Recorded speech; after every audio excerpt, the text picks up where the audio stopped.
Hey brother, it's Dan with Good Guides to Great Men. It's great to see you here again. Thanks for watching. I wanted to talk a little bit about knowing when you're right and the other person is wrong. Right? I think a lot of the time we can do this in relationship without even really knowing that we're doing it at all. And so we'll often walk away from a situation or a conversation or an interaction, and in our head or in our body somehow we're kind of saying, well, you know, you would think that. This is why the relationship's screwed. You always do this, or you see, there's always a problem with what I've done, right? There's always something, my opinion, the way I've done something, there's always something wrong with what I've been doing, right? And this is how we can walk away from the situation, from the conversation, from the interaction, not even really aware that we're doing that, but we are doing that somewhere in our head, you know, just saying she's wrong, she's got that wrong.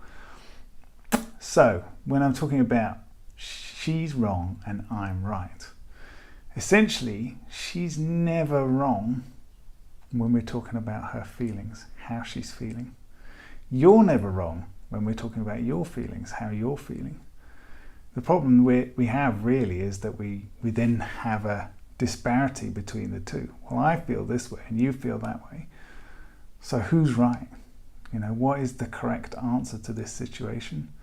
And the truth is, you're both right, right? The correct answer to that situation is that you feel that way and she feels that way. So this might be, sometimes we're talking about this kind of thing in relation to connection and intimacy in the relationship.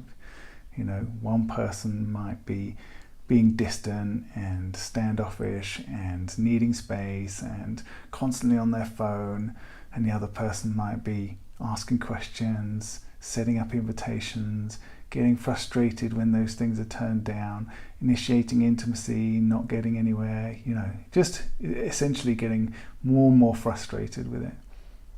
And so when I say she's always right, when we're talking about her feelings, what I'm essentially pointing at is the fact that when she's feeling a certain way, there's something causing that. You know, why is she feeling a certain way?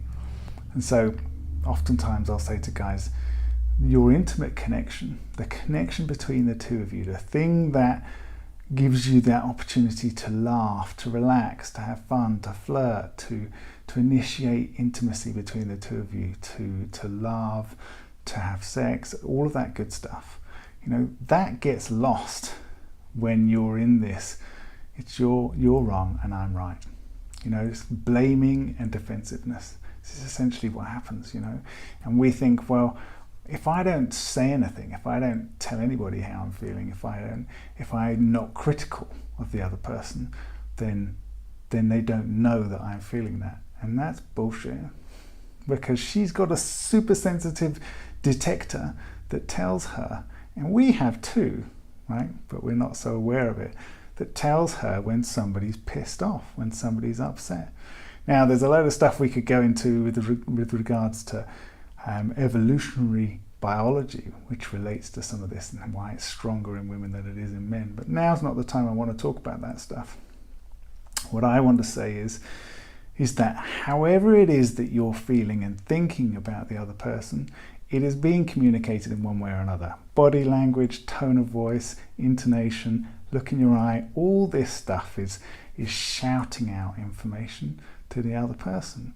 So if you're in this place of you're wrong, you always do this, why can't you you need to fix, why don't you go and see a therapist, etc., etc., etc., etc. All that stuff is creating the environment. And then you're then getting frustrated with the fact that this is a sexless relationship, or that there's no passion, but without really any understanding of how you're creating the environment. And we're always saying, look, the man is responsible for leading the emotional environment. And that means being aware of when you're doing this stuff. And I know sometimes it can be so subtle that you don't even realize. So what I wanted to get across to you today is just be aware of it. Have an interaction. You come away from that interaction and you feel something, discomfort, some niggle, some frustration, some annoyance. Don't ignore that. Don't shove it down. Recognize that and go, okay, so what's going on there? What am I doing in this moment What am I thinking about? Where's my focus? If your focus is on the other person is doing something wrong, then you've disconnected. You've chopped off the connection. There's no chance of connection in that moment. So what I want you to be able to do is to reground yourself, take a moment, get a little bit of energy back in your body, and then get curious. Okay, so there's disconnection. Okay, that's true. There's maybe even tension. So why? Like, I wonder why that is. Just get curious about it. You don't even need to ask questions, poke and prod. You don't need to do any of that.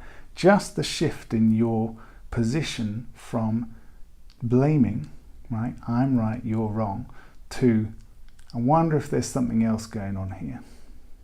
A lot of the time we're looking for certainty, right? We're looking for some certainty, some kind of formula that we can follow so that we can essentially make her happy so that she can then come closer to us, connect with us, and we can have that fun, passionate relationship that we want to have. But there is no certainty in relationships. There isn't any. So we're totally scuppering ourselves by even thinking that there will be something like that. There's just too much. There's too much granularity in people and connection for there to be certainty. So the only certainty that you really have is, okay, how can I create the best possible opportunity for there to be a chance of relaxation, connection, fun, laughter, flirtation, all that good stuff.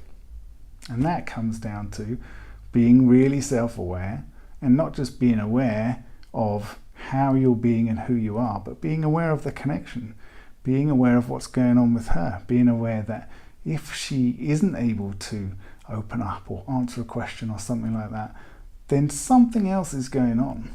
So how can you get better at understanding? How can you get better at just holding an open space for somebody else to interact with you, rather than being, on the verge of closing that connection yourself, waiting for something to happen.